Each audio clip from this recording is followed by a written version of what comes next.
The brand, the brand is coffee. That's the brand. Oh, good morning, and welcome to the Instant Coffee Backpackers Bracket Edition on this YouTube channel.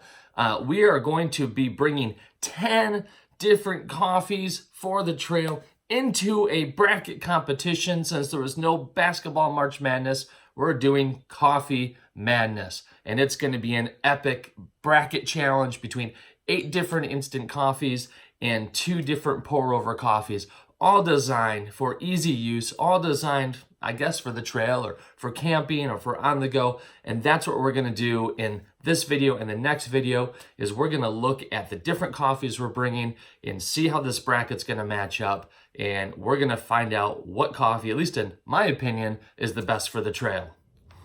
All right, so all of these coffees that are entering the bracket challenge, we actually, all but one, we were able to get locally.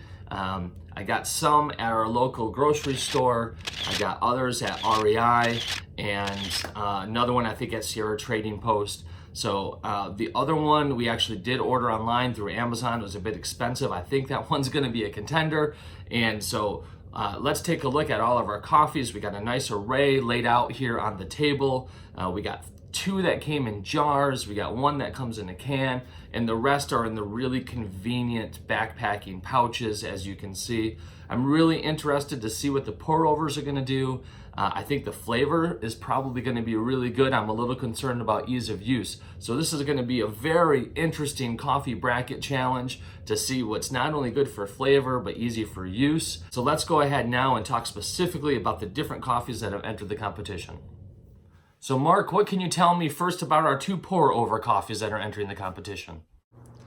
Yeah, Mark, the pour-over coffees are a pretty good choice for coffee because of ease of use.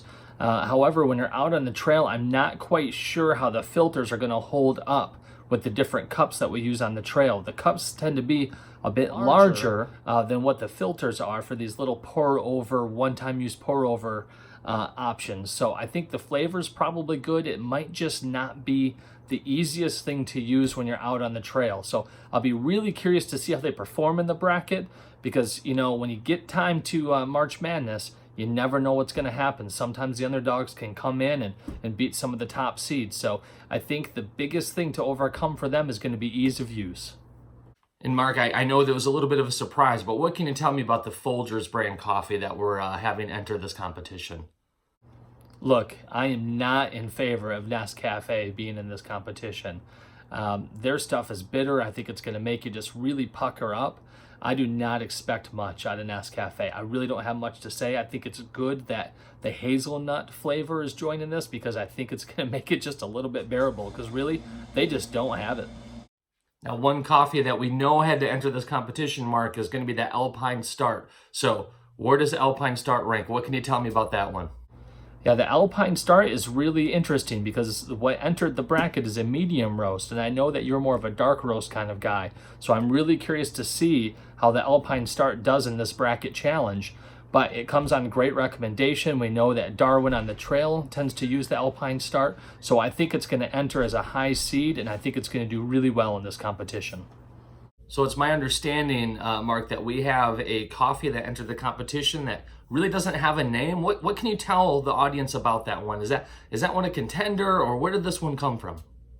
Look, when you have an instant coffee from the dollar store called Coffee brand instant coffee, I'm not really expecting much. You know, ever since we expanded the bracket to include this coffee, I just don't really know if it's worth it. I think it's just for the ratings, and I do not expect much from this coffee brand dollar store instant coffee.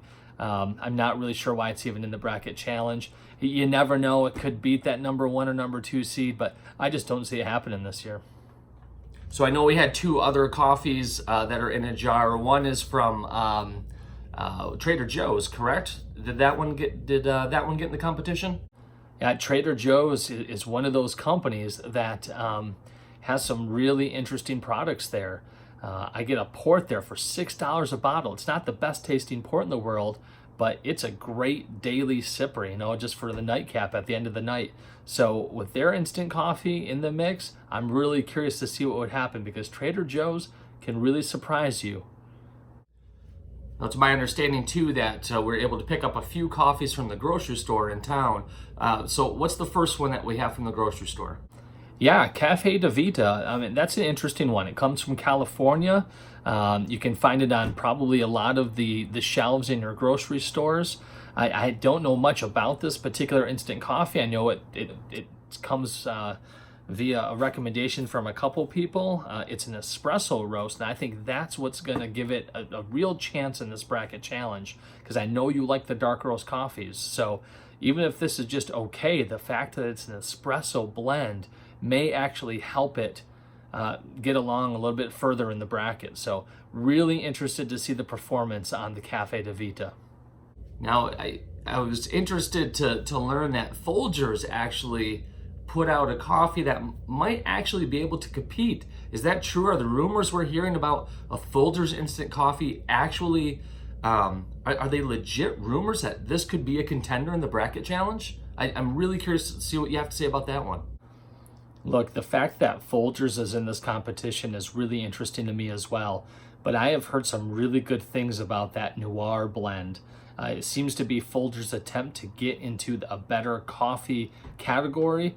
They've put maybe a lot of investment in this, and I think it's going to pay off for them. They're entering the bracket as a low seed, but I think they're really going to compete. I think this Noir blend is something that has really made them relevant this year. Now, all of these coffees, except for one, we're able to get at local stores in my area, but one coffee based on a recommendation from Backpacking with Jason, we actually ordered online. So tell us about that one. Yeah, the Waka brand coffee is interesting to me. It comes in a different kind of shaped package. You know, usually the instant coffees come in the longer, thinner, narrower packaging, but these come in almost like tea bag packaging. The real thing I'm interested in with the Waka coffee is that it comes by the recommendation of Backpacking with Jason. And Jason is definitely known as a foodie on the trail. So if he really likes the Waka coffee, I'm expecting really good things, a real strong performance from this coffee in this bracket challenge. What next? And so we know we have a number one seed entering this competition. What's our number one seed? All right, Starbucks Via is kind of the Alabama of instant coffee. It's probably, been the better choice for quite a long time. You've used it for many years. I think it's entering this competition as the number one seed. I think it probably is the instant coffee to beat.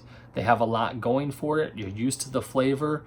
You know the mixture for that one. You know how much water to add to make it really the ideal flavor for you. I know it's not the best cup of coffee in the world, but I think they have longevity to compete with in this competition. I think Alpine Start, Waka, maybe even the Noir actually has a chance to maybe pull out a win over that one. But I do think in this competition, the Starbucks Via is certainly the coffee to beat. All right, well, there's a breakdown of the coffees. There's a little bit of information about how they're seeding in the bracket and how we think they're going to do. And so in the next video, guys, I'm going to actually do the actual coffee challenge. And we're going to go head to head with the different coffees. We're going to pair them up. We're going to seed them. And I'm really interested. And it's going to be a buzzing day, I think, because I'm going to be drinking a lot of coffee that morning. So I should probably pick a day that I have a lot of conference call meetings with my work, and we'll really be hopping and buzzing on those. So look forward to seeing you guys on the next video where we actually do the taste test, and we'll see which one comes out on number one. Despite what you like the best, if you haven't had all of these, put down in the comment sections which coffee you think will make it to the final four, and which one you think I'm going to actually like the most in the end. Little disclaimer, I have had a few of these coffees and I already have my idea of which ones might win, but I've never had them like in the same day or even in the same week, and I'm a little surprised by some of them. So we'll see what it's like when I actually pair them all up in one morning and see what flavors really come out on top. So hey guys, if you want more videos like this, like, subscribe. If you don't want more videos like this, just like and subscribe too, and just I don't know, shoot me an email or something that tells me you don't want to see these kind of videos anymore. I'll do different ones. But no, actually, I probably won't, because I like doing these kind of videos. I'm going to do them anyway. So I hope you like it. I hope you like it and subscribe and hit the bell and get the notifications and all that kind of stuff. And thank you for letting me share some interests of mine when it comes to backpacking and being outdoors and hiking. And it's just a lot of fun sharing it with you guys. And enjoy, and I'll see you on the next video.